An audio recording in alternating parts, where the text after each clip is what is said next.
শেখ হাসিনা, আওয়ামী লীগের, ভারতের, তারা দেশ সৃষ্টি করে দেবে। আমি তো বিশ্বাস করি এই গত মিছিল যারা করেছে, যাদেরকে দিয়ে মিছিল করানো হয়েছে, আপনি ভালো করে খোঁজ নিয়ে দেখেন তারা তৃতীয় কোনো শক্তির মদদে, তৃতীয় কোনো পক্ষের মদদে তারা সেটা করেছে। যারা করেছে তারা ডাবল এজেন্ট।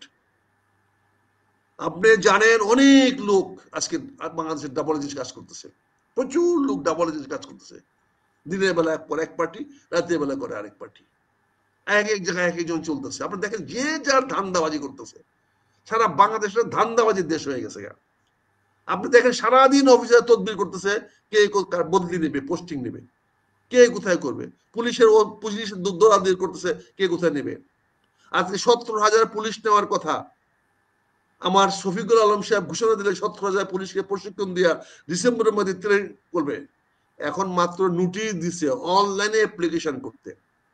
11 মাস পরে এই গাধা ঘোষণা দিছে যে 6 মাসের মধ্যে প্রশিক্ষণ দিয়ে নির্বাচনের প্রস্তুতি নেওয়ার জন্য তাদের আজকে পেপারে অ্যাডভার্টাইজ দিচ্ছে অনলাইনে নিবেন।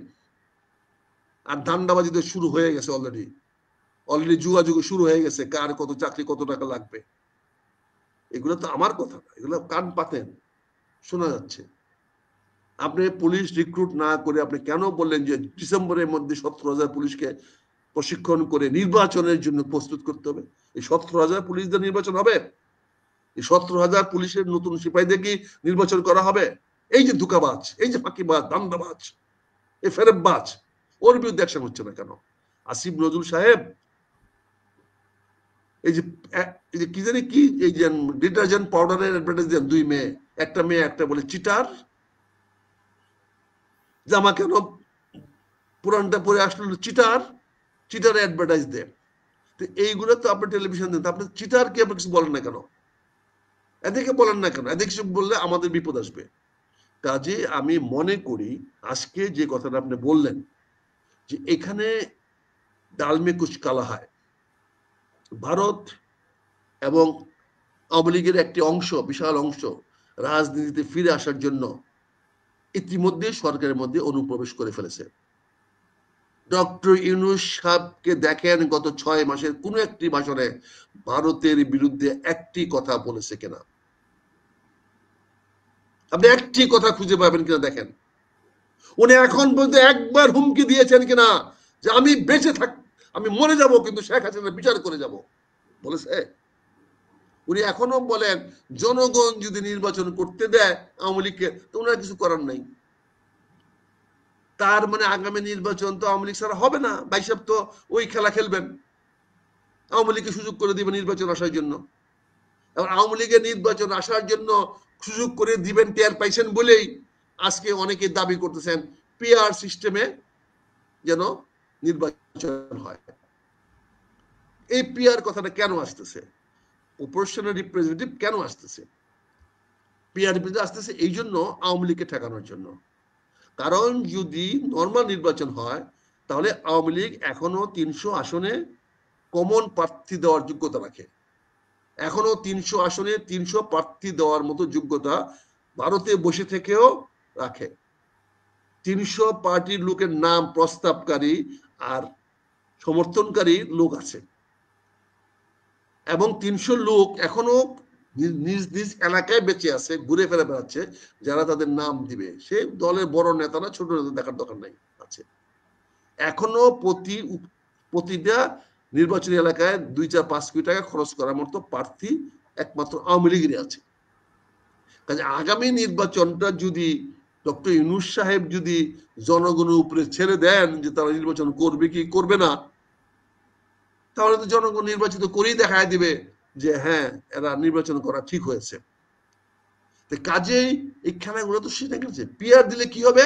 স্বতন্ত্র কেউ দাঁড়াতে পারবে না, স্বতন্ত্র নির্বাচন করার সুযোগ নষ্ট করে দিলেন। কিন্তু একটা জিনিস বুঝেন না যে 300 আসনে যদি পিআর দেওয়া হয়, পিআর পদ্ধতি নির্বাচিত হয়, তাহলে ছোট ছোট দলগুলো সবাই মিললেও তো একটি আসন পাবেন কিনা সন্দেহ। কারণ পিআরে তো প্রতিটি রাজনৈতিক দলের নামে হবে, মার্কার নামে তো হবে না। 20টা 30টা 50টা রাজনৈতিক দলের নামে মার্কা হবে। এখানে তো নাঙ্গল হবে না, নৌকা হবে না, ধানের শীষ হবে না, শাপলা হবে না, ওই কি বলে ওই নিক্রিয় হবে না। এখানে হবে যার যার দলের মার্কা, বিএনপির মার্কা, জামাত মার্কা, এই মার্কা। তাদের 20টা 30টা 50টা রাজনৈতিক দল দাঁড়াতে পারে।